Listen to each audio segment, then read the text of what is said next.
Okay, welcome to the last session for today. I'm Brian Head from University of Queensland, and we have a fabulous panel here to excite you and keep you awake through till the end of the day. The theme for this panel is democracy and trust. It's a nice complement to the earlier sessions. If I can just say something autobiographical, when I was a young fella, the best course I did at Monash University was on democracy, and it was the old debate between two views of democracy, at least in Western political theory, between the so-called realist or elitist view, which was democracies are defined as a competition between rival teams that are decided by an election, and basically they then have a licence to run the place until the next election, and that was democracy. And then the other view was the kind of bottom-up participatory, new left social movement kind of view that in fact it should be about active citizenry and about participation and about understanding of the issues. And there was naturally in my day, all the students were in the second model and regarded all the old professors as being in the first model, and there was quite a lot of conflagration, and I was disciplined several times, I seem to remember. What we find these days is that people are saying, well, the old Cold War sort of debates about democracy are a bit passé, but in fact what comes around goes around, as it were, and there's a lot of return to some very basic issues, perhaps because of the successive crises of recent years, because of the contestation about what counts as good decision-making, the quality of leadership, which we haven't had a chance to talk about very much today, and a whole bunch of issues that our distinguished panellists are going to talk to you about regarding the nature of the challenges to our view of what a good democracy looks like, and what are the functional supports and cultural supports required to make it work well. Broadly speaking, people either take an institutionalist view of we have the apparatus and that's the democracy and let's just make the apparatus work well. And then there's a kind of much more normative and ethical and motivational and I think informational base of another perspective about how we judge the quality of a democracy in operation. So our speakers today are going to enlighten and provoke us about those sorts of issues. I know I'm going to have a good time. I hope you do too. And our three speakers in order will be Sarah, Ben and Tom. Sarah Cameron is Senior Lecturer in Public Policy at Griffith University and a Chief Investigator on the Australian Election Study. Her focus is on comparative political behaviour, the politics of crises, elections and Australian politics. So would you welcome Sarah? Thank you. Well, thank you so much to the Academy of the Social Sciences for organising this event, and thanks to Brian for organising this panel. I'm going to talk through some of the evidence that we have on attitudes towards democracy in Australia, including political trust, beginning with what do we mean by trust in the political system? Is it declining? What is driving the what is driving the trends that we see in political trust? Should we be concerned by low levels of political trust? And finally, what can be done to address distrust in the political system, which I know is something that Tom in particular is going to pick up on as well in his talk. To show these trends in the Australian context, I'm going to draw upon data from the Australian Election Study. This is a leading study of elections and voter behaviour that has been running continuously for 35 years since 1987. And a nationally representative survey is fielded after each federal election, asking people who they voted for, why they voted the way they did, and what they think about a range of policy issues, as well as attitudes towards politicians, the government, and democracy more broadly. And by asking questions in the same way consistently over time, we are able to trace long-term trends in attitudes towards the political system to see what has changed. And to complement the election study, we are sometimes able to situate the results with earlier data collected by Don Aitken in the 1960s and 70s as well. And this is a project that's funded by the Australian Research Council, and I work on it together with Ian McAllister, who is the founder of the study, and also Jill Shepherd and Simon Jackman.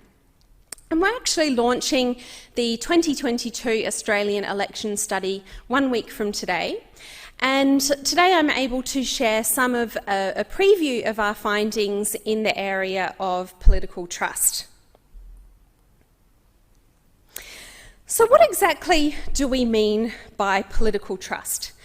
Well, we can think about this as a component of a broader concept of political support. David Easton's work conceptualised political support as attitudes towards the political authorities and towards the political regime.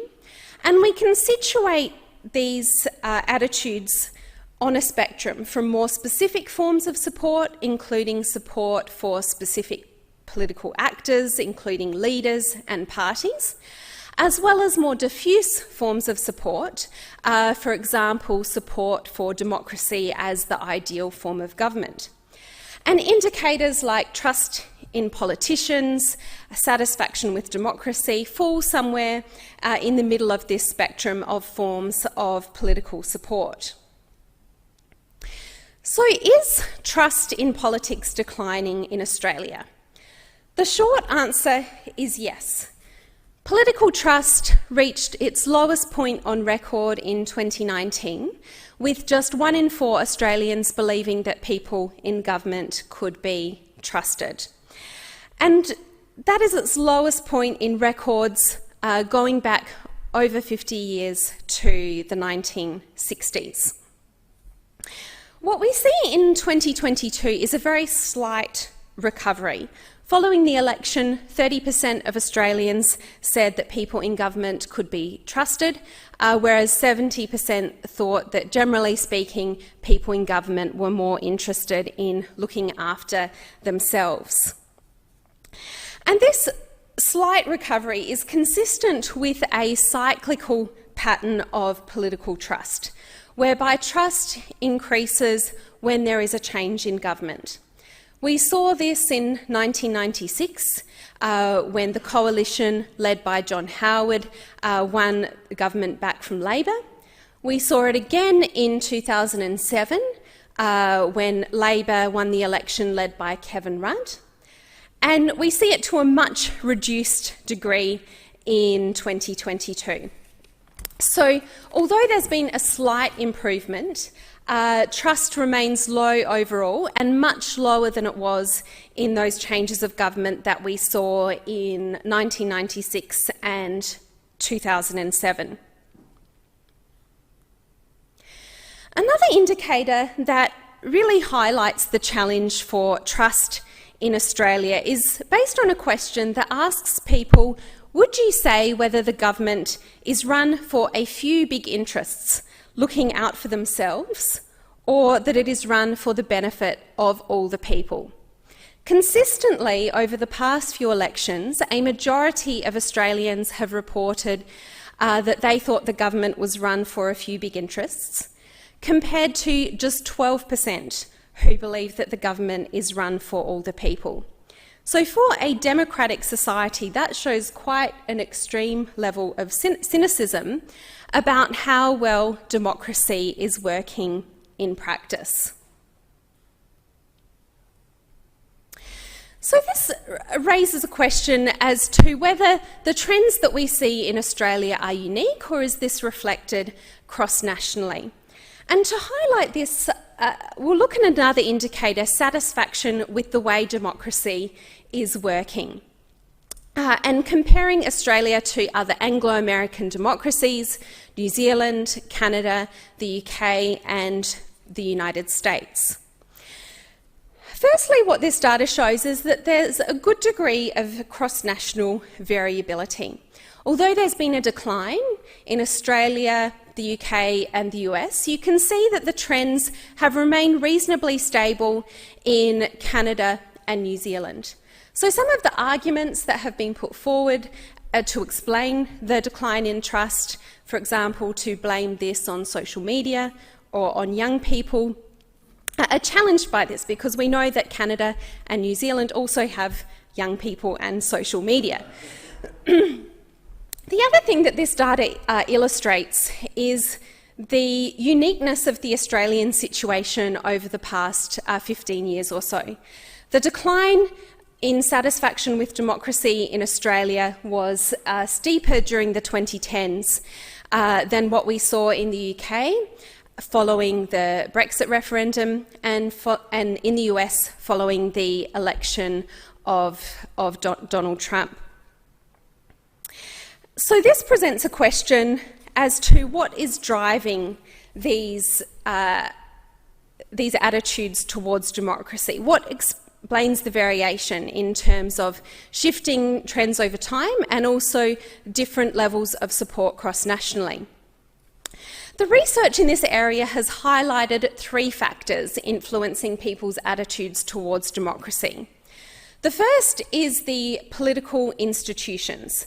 For example, there's differences between countries with majoritarian electoral systems and those based on proportional representation. Another set of arguments is based on culture.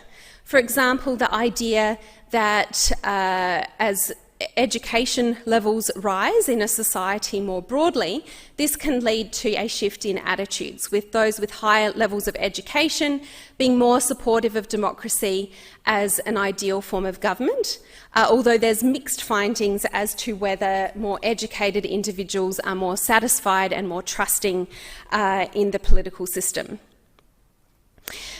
A related argument is to do with generational change, and some studies have found that the younger generations are more critical, less trusting in government and politicians.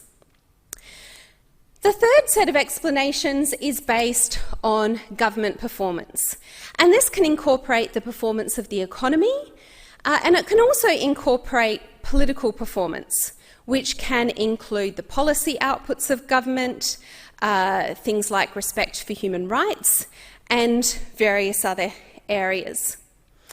And when we look at the Australian context to understand what has driven that exceptionally steep decline in attitudes towards democracy over a short space of time, the evidence shows that government performance played a major role, including, you will recall, over the 2010s, we had 6 prime ministers over a period of just 8 years, and people really disapproved of that, and it impacted these attitudes towards the performance of the political system.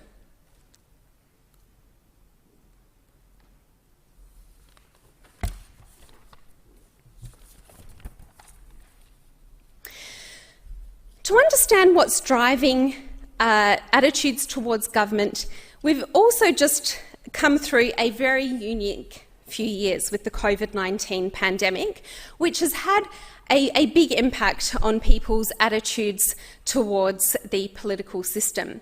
In particular, through what is known as the rally round the flag effect. Previous research on this had focused on the impact of external military threats and the impact that that had on people's attitudes towards incumbent leaders and governments. For example, following the 9/11 terrorist attack in New York, George W. Bush's approval ratings skyrocketed. Research on COVID-19 has shown that we have seen this rally round the flag effect, particularly at the beginning of the pandemic. We can see that in Australia with this data from the ANU poll, which asked people at regular intervals how much confidence they had in the federal government. At the beginning of the pandemic, confidence in the government shot up from 28% to over 60%. This kind of effect was reasonably short-lived in other countries, but in Australia, as we enjoyed very low COVID-19 case numbers and deaths in the early stages of the pandemic, this rally round the flag effect lasted an exceptionally long period of time through to 2021, although by the time of the 2022 election, we had returned more or less to pre-COVID attitudes.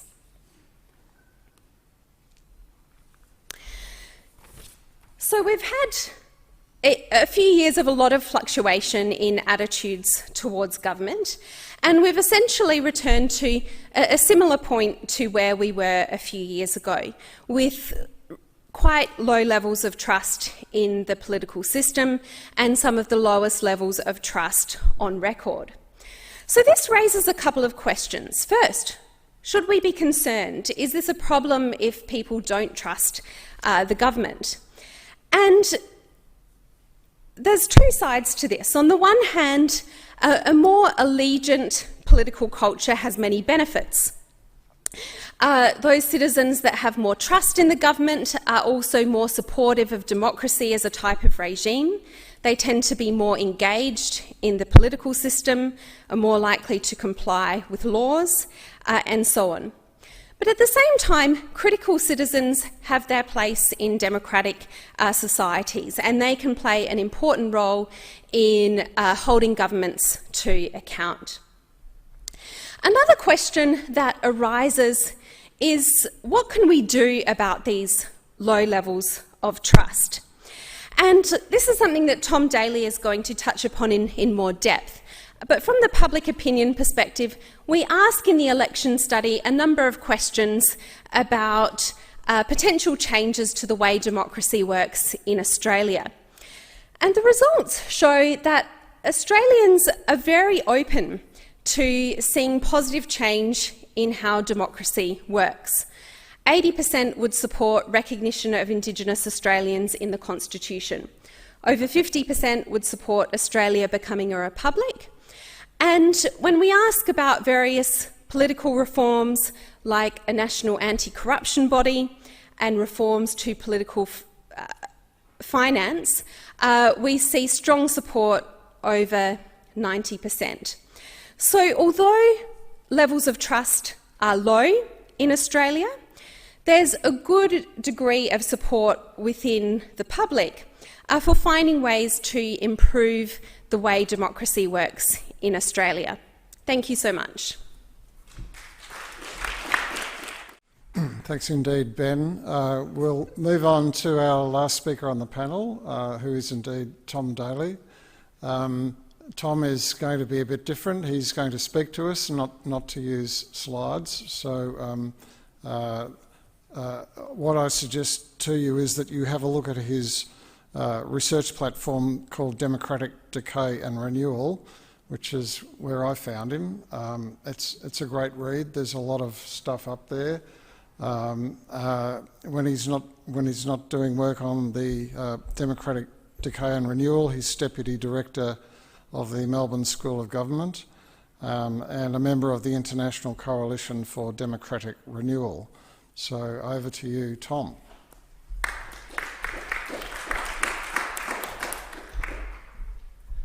I always think the International Coalition for Democratic Renewal sounds like some sort of task force flying around the world. I promise it's not. Okay, very quickly just to add, and thank you for having me here, and thank you, Brian, for putting us all together and lining us up, I think, in a very productive way. Just a little bit more about where I'm coming from. So I do mainly research democratic backsliding, or democratic decay as I call it, and democratic renewal. I used to only do the decay part, then it got too depressing. I come from a comparative and international perspective, and I'm a constitutional lawyer, but I do draw a lot on political science.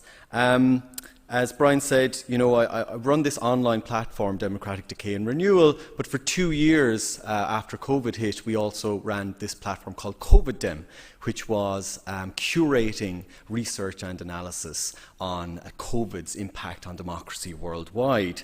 I'm also drawing in my comments on our focus on integrity at the Melbourne School of Government, because we have been focusing on that a lot under our Renewing Democracy programme. And finally, I'm drawing on a master's subject at the law school that I've co-designed and co-taught with Cheryl Saunders, called Bringing in the People. It's all about participation and new deliberative mechanisms from a global perspective.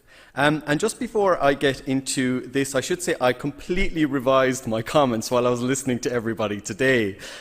So this is a bit of a risk. I'm speaking to the risk part of the symposium title. And what I want to do is talk about 4 things related to the panel theme and the symposium theme. The first is about relevance. Has COVID-19 reminded us of the relevance of liberal democracy? The second is about revival. Have we seized the moment for reform? The third is also about revival. Are deliberative mechanisms all they're cracked up to be? And finally is risk. Is integrity not just one among many problems, but the problem facing liberal democracies, its future and our future in terms of even our existence? Right before I get into the first question, I just want to say, when we're talking about trust, whose trust? So trust is at least a two-way street. We know that, public trust in elected representatives, but also vice versa, their trust in citizens' capacity for moral reasoning, for political judgment. We also have the more complex thing of trust in experts and knowledge institutions, for example. So we have political trust, social trust, other forms of trust. And of course we know that there are differing levels of trust in different levels of government and different entities across government. So first, relevance. Has COVID-19 reminded us of the relevance of liberal democracy? I would say it has.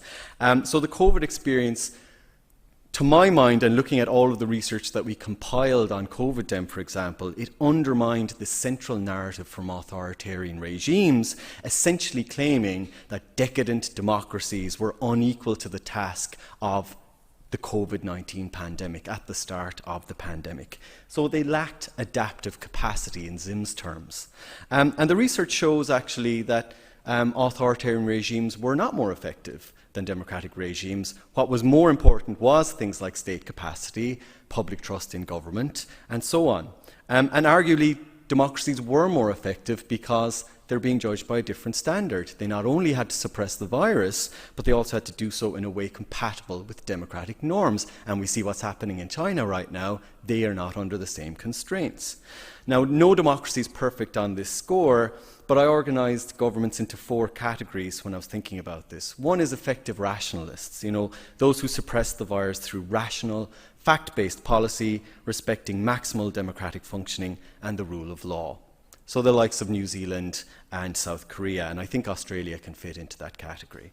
You also have constrained rationalists, so also adopting a broadly rational and law-abiding approaches, but hampered by limited state capacity, the likes of South Africa. Third is autocratic opportunists, some of the ones we're very worried about, where you already had dynamics of democratic decay or backsliding, and where governments capitalised on the crisis to further consolidate their power. So Hungary in Europe, for example, but closer to home we see that happening in India and Indonesia.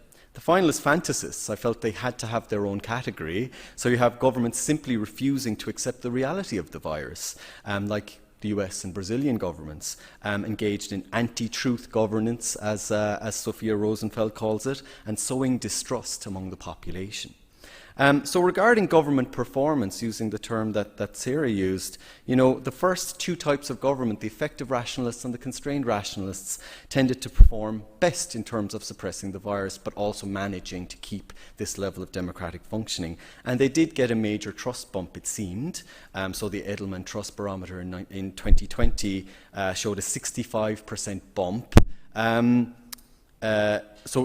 A bump up to 65%, I should say, which was the highest in its 20 years of functioning, although we hear that in Australia, for example, that sort of reset after the initial days of the pandemic. And what we saw here was, things like institutional innovation that was not really considered to be, a strength of democratic governments. National cabinet in Australia for intergovernmental coordination. You have hybrid parliaments. You have electoral management. More use of online voting and so on. And you have the widespread use of digital tech. You also had making effective use of expertise after a long period of a backlash against experts, for example. And you also had responsiveness. So governments revising or changing some policies where they faced public or expert criticism. Now, for me, a lot of this becomes all about liberal democracy and the liberal side, which was more focused on constraint, and democracy, which is more about empowerment in many ways. And so I take not just a procedural electoral account here, but the importance of functioning accountability and counter-majoritarian institutions. And more broadly, we could say liberal democracy is about trying to achieve the right balance in terms of combining the wisdom of representatives, unelected experts, and the people, and doing that in real time when you're facing a crisis. So for me, the effective rationalists, the constrained rationalists, they undermined not only the sort of starting narratives of authoritarian powers like China and Russia, but also authoritarian or exclusionary populist narratives at home, where they seek sort of a type of governance that is based on acceleration, on command and control response, on sidelining the need for mediating institutions, as Ben mentioned, and also claiming that anything standing in their way is some form of elite capture or deep state, presenting not just speed bumps, but full obstacles. And so what they've wanted to do is push the liberal side of liberal democracy into the corner, all wrapped up in a nice rhetoric of action and empowerment. We are returning power to you, the people.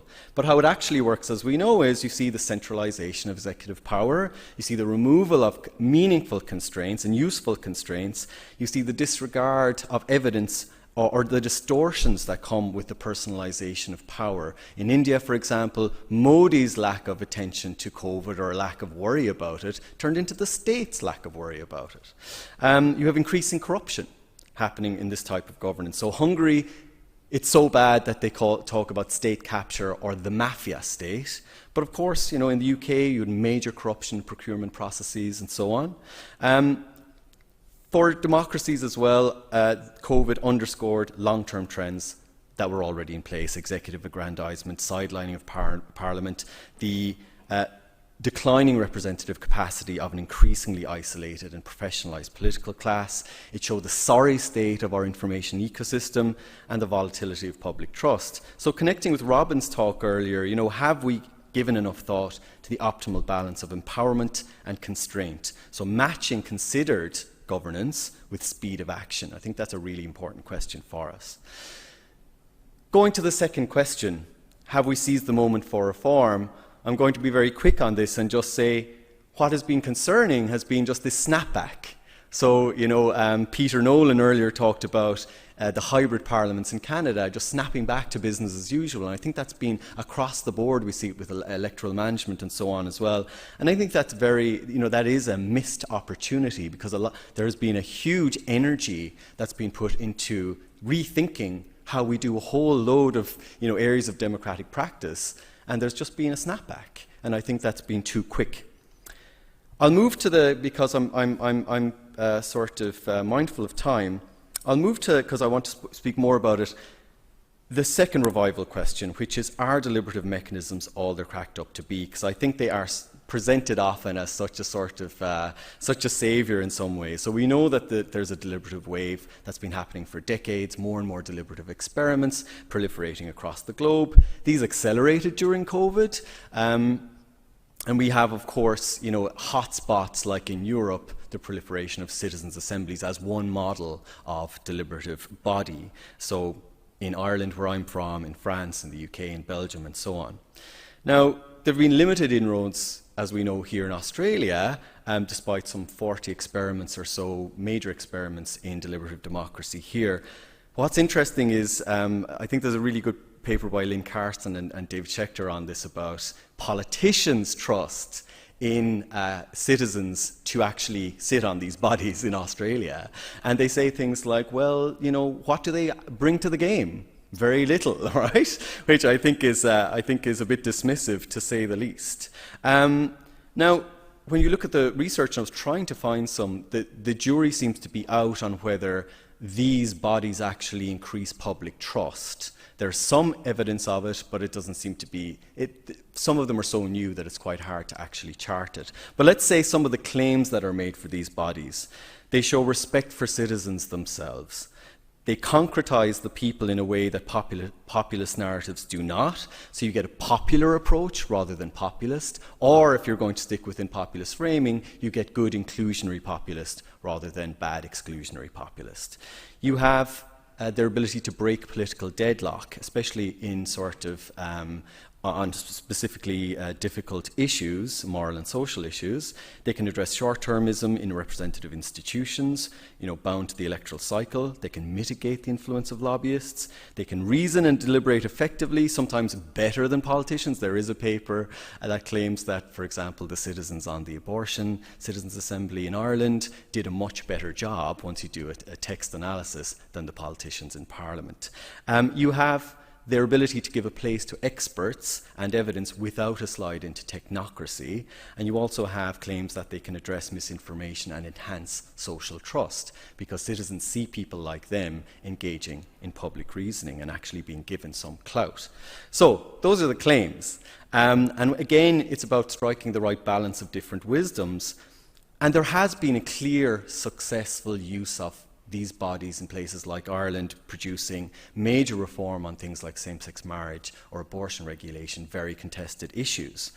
But I think we have to be mindful of their limitations. Follow-through has been problematic, especially on other types of issues where major expenditure is actually involved. So in France and Ireland both, you know, you've had citizens' assemblies on climate change, and there has been a limited sort of follow-through on the recommendations. In Ireland, for example, the Parliament simply declared a climate emergency without any real proper concrete action taken on foot of that. There's a question for me on whether they work better in contexts of political fragmentation or realignment, which is the context in France or Ireland. I think also the crisis context. You had the Gilets jaunes, the yellow vest protests in France. In Ireland, you had the global financial crisis and our bailout. So this view that the political class had failed, had completely failed. You also have the constitutional political context. In Ireland, for example, it's one of very frequent referendums, which has, you know, produces a different constitutional culture of participation and deliberation. I mean, we have referendums, you know, once every 2 years. They're mostly passed, right?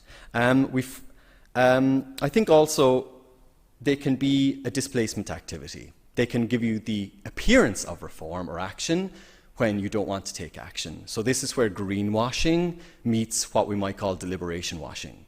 And I think that's something we have to be really careful about. And I would just say a little facetiously, you know, you don't fix a broken bike by simply adding a new wheel. You can't just add on deliberative bodies and say, now we're fixing our democracy. You have to fix Parliament as well if it's not functioning well. You have to figure out how the executive works. And that brings me to my final point, and I have 40 seconds to make it. So that is integrity, not just one among many problems, but the problem facing liberal democracy. And for me, you know, a lot of the reforms we talk about, there could be an air of unreality around them if we don't fix not only the elephant in the room, but the elephant that's sitting on our chest, which is the capture of the political process, or at the very least, the distortion of the political process through money in politics and through lobbying. And there's too much of a focus, in my view, on what the IBAC Commissioner calls black corruption in the integrity conversation in Australia, for example, where the law can deal with that, right? The criminal law can deal with a lot of black corruption. It's grey corruption. It's the influence issues. It's the who actually owns government, you know, who has access to power issues that are much more important. Now, some people have recommended very practical measures, and I've run out of time, like publishing ministers' daily diaries. You know, transparency. It's not all about guarantor institutions. It's not all about major design. Sometimes small fixes lead to systemic change, especially if they're cumulative. I'll finish just by saying, you know, what I've tried to give a picture of is just, we have to be realistic about there are no silver bullets, as John said at the start of the day, but realism doesn't mean cynicism. And we have a lot of tools to use, and we've actually generated more tools during COVID. But I think we have to think about, as you know, when we were looking at Zim's laundry list, we have to think about, you know, what fixes or packages are our top priorities and how they can be sequenced to free up systemic blockages. Thanks so much to the other two for setting me up perfectly. Thank you. That's terrific. Thank you very much. We have time for some questions. Someone told me that the way to get questions out of people is to say, what are your questions, rather than do you have any questions? So I'm saying, what are your questions? And I saw you first. I'll put my hand up quickly. I would like to bring gender into the discussion. And Sarah, I thought it was very interesting that you put up a slide, and of all the, you know, the proportion of people who were negative, the highest was about more female candidates. But, yeah, it was at the bottom, and I'm sure you just didn't have time to comment on it. And so I'm interested in what drives that. I'm interested in whether there are different attitudes to female candidates than male candidates, not just the misogyny, but whether female candidates would be more trusted. And I think in terms of popular, I think, rather than populist movements, we've seen enormous change in awareness and consciousness of women, both as a political force. You know, the bulk of the independents who were elected at the last federal election, not all of them, but the bulk were intelligent women. And in fact, I remember reading one political commentator who said, well, at least these independents are intelligent, which is a bit of a put down, really. And so I'm interested in how that fits, and I think it connects with, sorry, I've forgotten your name. Yeah, what you said, which was that so much of populism will also demonise women. And we certainly see that in the US with the whole Trump movement. So can we bring a bit of gender into the discussion? And can I ask each of the panellists, after saying thank you for a very interesting set of presentations, for your comments on that, please? Thank you so much for the question. So on that final slide, I showed with those different reforms, it's also important to note sometimes the way you frame things in the survey can really affect the responses. And that item was phrased as requiring all political parties to select more women candidates. So perhaps the strength of that wording reduced the overall level of support for that particular indicator, although support was still very high. And we track a number of other indicators on gender. And I mean, generally what the survey research shows is that the electorate is becoming more and more progressive. There's a very small minority who think that equal opportunities for women has gone too far, but overall there's support for bringing more women into the political system. Although actually we ask in previous surveys a more specific question on this, and there's much more support for things like encouraging more women to be involved in politics as opposed to, say, a gender quota. The other interesting thing we have, very slight tangent, but I'll be quick. We see some big gender differences emerging in voter behaviour in Australia. The coalition vote among women has never been lower. There's a big gender gap in voter behaviour, and that hasn't always been the case. It's been wider over the past 3 elections than at any other point on record. And in fact, the gender gap in voting has reversed over time. So it used to be the case that women would actually be more likely to vote for the Liberal Party than men, but now that gender gap has reversed. Yeah, just a quick word on populism. As you said, there's obviously a lot of just unreconstructed, like sex. Donald Trump, Viktor Orban, women, you know, are there to make big families and the like. At the same time, I think a lot of populists have grown far more sophisticated, and the idea of just, strong man, charismatic populism, we need to kind of throw that is kind of going the way of the dodo, maybe. Look at people like Sarah Palin, Le Pen. Look what's happening in Italy at the moment, far more sophisticated. John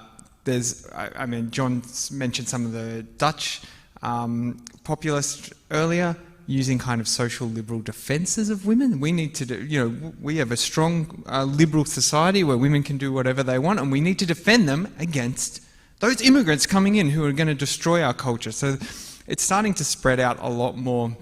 And there's been the other thing I would say, there's been some really good work out of Finland on what the populist left have done in terms of gender as well. Their thing in the end was like, well, it's the fact that they're on the left rather than anything to do with populism that's made them better for women. It's not the populism. In fact, that's held them back somewhat. Yeah, such an important question. Thank you for it. I think what I'll say is, especially on the deliberative mechanisms and things like citizens' assemblies, one of their appeals is that you're able to leapfrog to parity, gender parity. So consider in Ireland, the Parliament, I think at last count, is 23% female MPs. This is in a country where most of the top positions have been held by women, but still the political class is very male-dominated. But you can set up a citizens' assembly where you get 50-50 immediately. And so there's huge appeal in that. I will say as well, I think what's important for us to keep in mind in Australia too is that sometimes the local gets overlooked. Local government has a much better sort of gender balance than the next sort of tiers up, even though it's not hugely different. I'm looking to Andrea for confirmation, but that's my understanding. And there are lessons to be learned there as well of how are those dynamics happening, and how do you replicate them as well, even though they're different levels of government. I will say, COVID, my final comment, COVID seemed to lead to a certain awakening, even among those who were already awake. So we have the Pathways to Politics programme for women at the School of Government, and I was there for the first day when the new sort of participants were coming in after COVID had hit, and so many of them started by saying, I came onto this programme, which is about preparing women for running for office. They said, I saw what's happening with COVID, and there just aren't enough people like me around that table, and that's important. Yeah, so thank you for the question.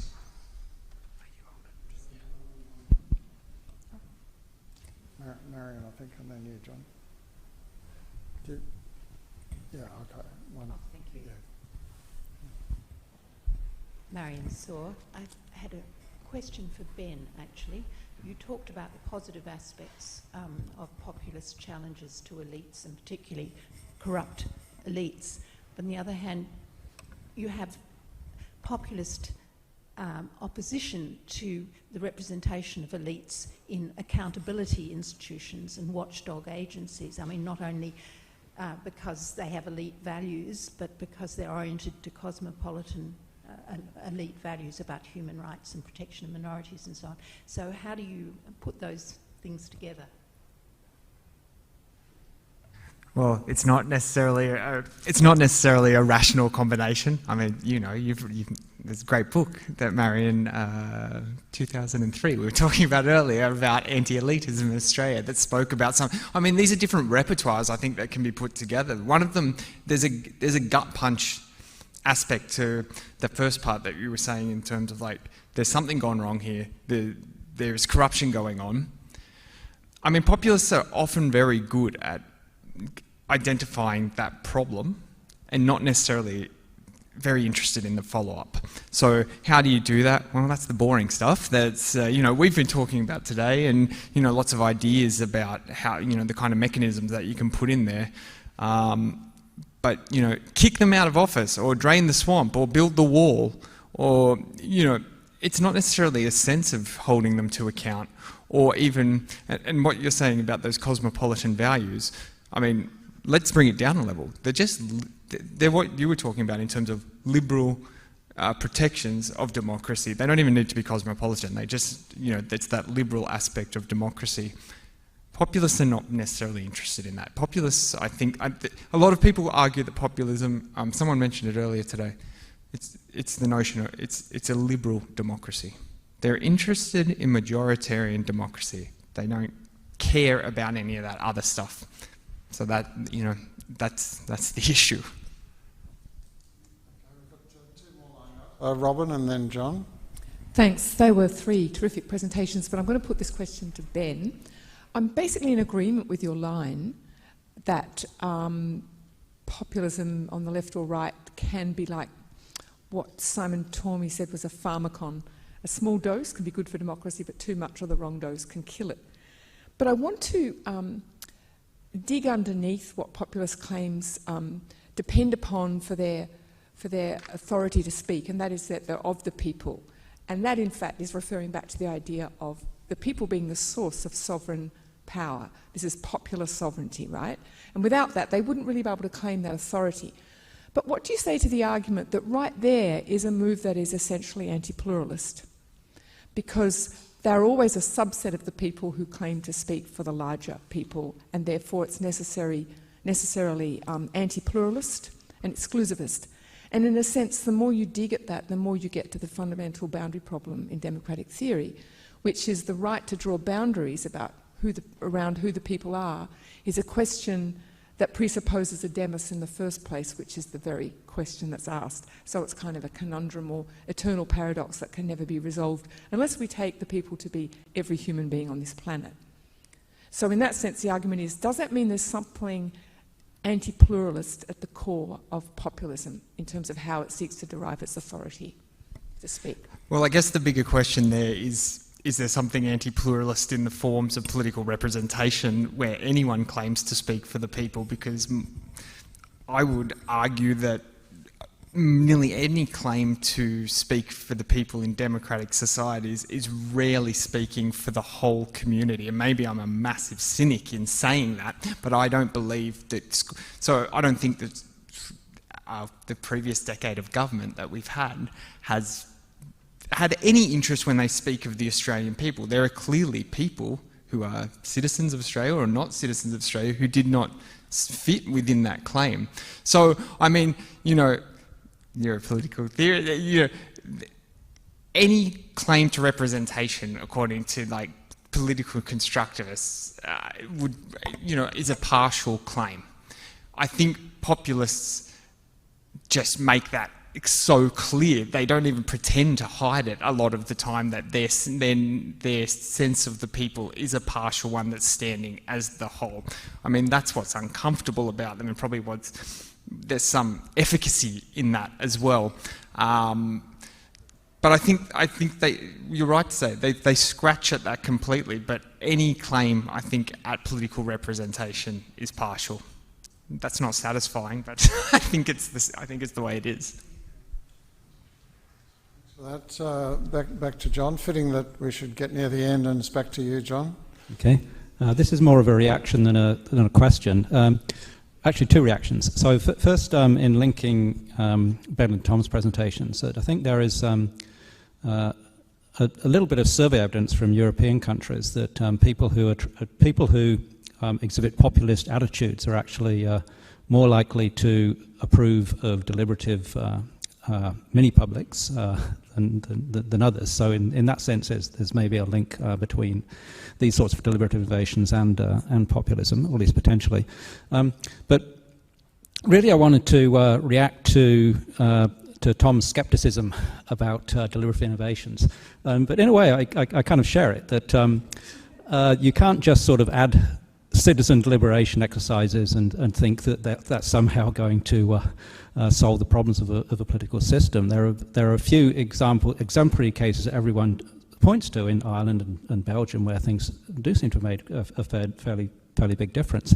But there are many more cases where they haven't. So in this sense, the celebration of the deliberative wave which Tom mentioned, which the term deliberative wave appears in an OECD publication which surveys these innovations around the world. I think simple celebration of that is a mistake.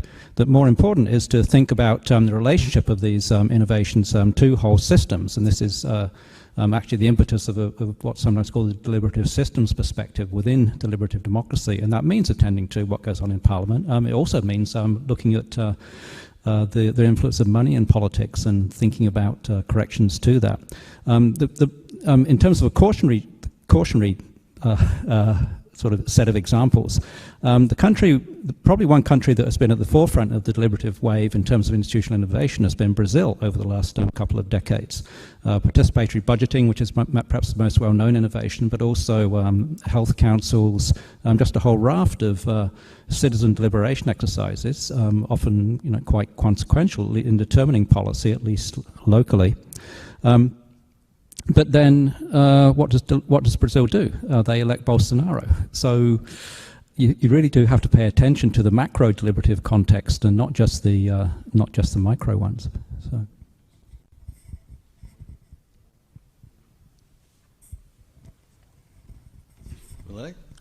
Shall I respond, Brian? Yeah. Thanks so much, John. Really rich set of comments, and I think we are in agreement with each other. I will just say very quickly on the Brazil point, which I think is a very good one. It shows how much political support and buy-in you have to have for it to actually work in any way. Because what we see in Porto Alegre, where sort of participatory budgeting started, was huge support at the start from the Workers' Party, but then when there was a change of sort of city government and party switching and so on, it just sort of petered out. So that forces us to think about how do you institutionalize deliberation in ways where it's not so dependent on political buy-in. Of course you have to have a certain level of buy-in, but there has to be a certain design thinking around that, I think.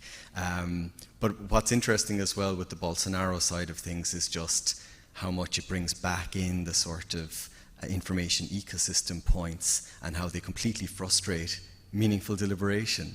I mean, it's one of the most signal examples in the world of a political project and political successes at the ballot box that have been won through an engine of misinformation. So, didn't work this time, but the problem still rests there. So I think really, really helpful comments. Thank you. Yeah, it's kind of okay. Thanks, Brian. I think last question from Ariadne. And is Chris in the audience? Has he disappeared? Because I think he was going to wrap up. Can you? Yeah. Okay. Give Chris his cue.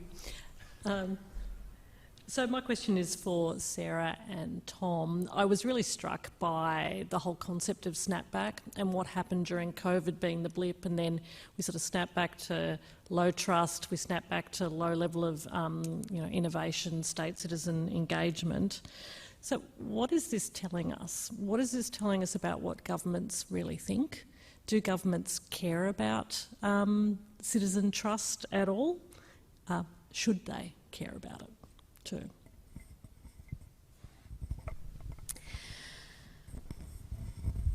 It's an excellent question, whether governments care about low trust. And sometimes my colleagues and I, we get contacted by members of parliament. They're very interested in our findings on political distrust, what can be done about it. Whether they do something about it is an entirely separate question. But I know in the recent election, there were, for example, some questions in the leaders' debate about these record low levels of trust in politics and what the different parties would do about it. And so Scott Morrison and Anthony Albanese needed to have a response to that. And of course, we have seen these moves towards a national integrity or anti-corruption commission. So there certainly is some level of interest in it. Whether that's sufficient interest is another question. And in terms of COVID, I think there's a lot of work still to be done to unpack the ramifications of what has happened over the past few years for democratic societies. But yeah, in terms of the trends from Australia, at least, we saw these huge shifts, as I showed, during the pandemic, and then have ended up maybe slightly better off from where we were a few years ago. Yeah, I think once again that's such a great question. It just makes me think of, the sign approach with caution. Because in the same way as public opinion polling has to be handled carefully, if you pay too much attention to it, it turns a government into just a headless chicken. I think the same could be said of trust. I think you need to pay attention to the macro trends, but it's the same way as, the use of referendums and so on. You just have to approach with caution, and it goes back to John's point again, I think, about the designs, the system design standpoint. I will say finally on the snapback, just before COVID hit, I attended the Senate hearing, the first Senate hearing for the Senate inquiry, the Federal Senate inquiry into democracy. And I sat there and I gave them a little sort of, talk about the successes in Ireland and sort of a realistic perspective and so on. But it was very clear from the discussion that they saw no need for change. And I think democracy is like a shark. It has to keep on moving, to stay alive. But there seems to be a common view that we've sort of reached the gold standard and we can sit here, and we can't.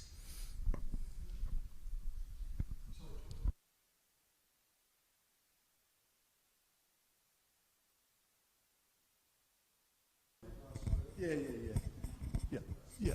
We ought to think of a couple of things. Institutionally, we ought to think that politicians are much more interested in their chance of being re-elected or the party getting into office than they are about general questions of trust. But in terms of the survey itself, it's not clear what it's measuring. There is an argument, which Sarah may be familiar with, about the presidential ratings in the United States, that what they're basically measuring is support for the president in terms of the key issue of the moment. And when that issue is no longer the key issue of the moment, or when his or her support on that measure collapses, then the general support that the question is ostensibly picking up collapses. And I suspect something like that is happening here too. At least the fact that you're not exploring, so far as I know, what people understand by the question means we can't rule that explanation out. Okay, I think we're going to wrap it up. Been a really great session. Would you join me in thanking Sarah, Ben and Tom?